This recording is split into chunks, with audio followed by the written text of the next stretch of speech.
नमस्कार मंडळी, जय महाराष्ट्र. तुम्हाला पण ढोकळा खायचा आहे, पण तो झटपट आणि खमंग हवाय. चला तर बघ हा ढोकळा कसा बनवला पाहू. सर्वात आधी 1 वाटी बारीक रवा घेतला, त्यात 4 चमचे बेसन पीठ घातलं, 1 वाटी दही घालून छान असं फेटून घेतलं. आवश्यकतेनुसार पाणी घालून पुन्हा एकदा फेटून घेतलं आणि अर्धा तास ठेवून दिलं. नंतर एका डब्याला तेल लावून घेतलं आणि इथे मी सर्वात आधी पाणी गरम करण्यासाठी ठेवून दिलं होतं. तयार बॅटरमध्ये आवश्यकतेनुसार मीठ घातलं, त्याचबरोबर अर्धा चमचा इनो घातला आणि छान असं फेटून घेतलं.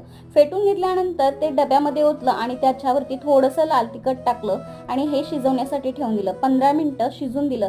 असं काठीने पाहून घेतलं टूथपिकला, तर छान असा ढोकळा आपला शिजलेला होता. काढून एक 15 ते 20 मिनिटं ठेवून दिलं. थंड झाल्यानंतर त्यावरती आंबट गोडात पाणी अधिक शिंपडून ठेवलं आणि नंतर मस्त असे कट लावून घेतले. मोहरी, कढीपत्ता, मिरची यांची फोडणी तयार केली आणि ढोकळ्यावरती पसरून दिली. झटपट आणि खमंग असा ढोकळा तयार झालेला आहे. तो कसा वाटला नक्की कळवा.